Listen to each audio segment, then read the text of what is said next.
Hi viewers. ఇవాళ నేను cardiac అమైలాయిడోసిస్ గురించి చెప్తున్నాను. ఇది ఒక కండిషన్. ఇందులో abnormal deposition of amyloid proteins in the heart muscle జరుగుద్ది.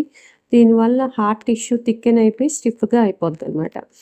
ఈ అక్యుములేషన్ వల్ల అమైలాయిడ్ ప్రోటీన్స్ అక్యుములేట్ అవ్వడం వల్ల హార్ట్స్ ఫంక్షన్ తగ్గిపోయి సరిగ్గా కాంట్రాక్ట్ అయ్యి రిలాక్స్ అవ్వలేక హార్ట్ ఫెయిల్యూర్ సింప్టమ్స్ రావచ్చు, ఫెటిగ్ రావచ్చు, షార్ట్‌నెస్ ఆఫ్ బ్రెత్ రావచ్చు, కాళ్ళ వాపులు రావచ్చు, sometimes irregular heart beats like arrhythmias కూడా రావచ్చు.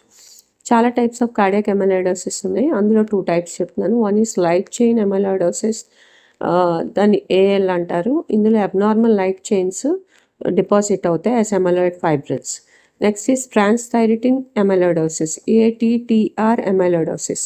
ఇది హెరిడిటరీ అవ్వచ్చు, జెనెటిక్ వేరియంట్స్ వల్ల ఏటీటీఆర్-వి అవ్వచ్చు, ఆర్ వైల్డ్ టైప్ అవ్వచ్చు, నాన్ మ్యూటేటెడ్, అది ఏజింగ్ వల్ల రావచ్చు. Wild type ఏటీటీఆర్-డబ్ల్యూటీ.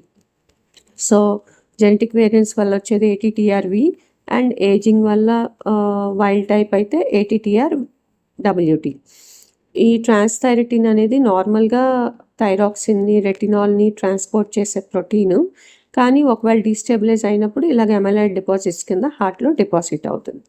అండ్ ఈ డిసీజ్‌లో, ఈ కార్డియాక్ అమైలాయిడోసిస్‌లో రెస్ట్రిక్టివ్ కార్డియోమయోపతికి ఉండే సింప్టమ్స్ ఉంటాయి. So for example right heart ఫెయిల్యూర్‌కి ఉండే సింప్టమ్స్ లాగా ఫర్ ఎగ్జాంపుల్ పెరిఫెరల్ ఎడిమా ఉండొచ్చు, జుగులర్ వీనస్ డిస్టెన్షన్ ఉండొచ్చు, ఎసైటిస్ ఉండొచ్చు. సమ్‌టైమ్స్ ఇన్ఫిల్ట్రేటివ్ నేచర్ ఉంటే ఆ అమైలాయిడోసిస్‌కి కండక్షన్ సిస్టమ్ కూడా ఇన్వాల్వ్ అయ్యి హార్ట్‌లో సింకోప్ రావచ్చు, కండక్షన్ బ్లాక్స్ రావచ్చు. డయాగ్నోసిస్ ఎలా చేస్తారు? ఒక్కోసారి డిలే అవుతుంది. ఎందుకంటే సింప్టమ్స్ నాన్ స్పెసిఫిక్‌గా చెప్తూ ఉంటారు. అండ్ ఒక్కోసారి మిస్‌డయాగ్నోసిస్ అవుద్ది. Common heart conditions, hypertensive heart disease లేకపోతే హార్ట్ ఫెయిల్యూర్ ఉందని డయాగ్నోస్ చేస్తారు, కానీ కంప్లీట్‌గా కార్డియాక్ అమైలాయిడోసిస్ అని డయాగ్నోస్ చేయడానికి కొంచెం టైం పడుతుంది. సో డయాగ్నోసిస్ ఎలాంటి పరిస్థితుల్లో జరుగుద్ది అంటే, క్లినికల్‌గా సస్పిషన్ ఉండాలి కార్డియాలజిస్ట్‌కి. ఇమేజింగ్ చేయాలి, ఎకోకార్డియోగ్రఫీ చేయాలి, న్యూక్లియర్ స్కింటిగ్రఫీ చేయాలి, ఒక్కోసారి అవసరం అయితే బయాప్సీ అండ్ సెరలాజికల్ టెస్ట్ కూడా చేయాలి.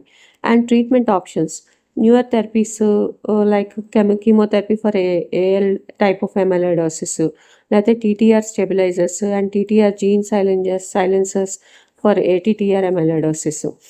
ప్లస్ హార్ట్ ఫెయిల్యూర్ సింప్టమ్స్ని, ఎరిథీమియాస్ని మేనేజ్ చేసుకుంటే సరిపోతుంది. In summary, cardiac amyloidosis is a serious but increasingly treatable cardiac condition caused by amyloid protein deposits in the heart, resulting in restrictive cardiomyopathy and heart failure. Early recognition and subtype specific treatment are crucial for improving outcomes. Thank you. Please subscribe.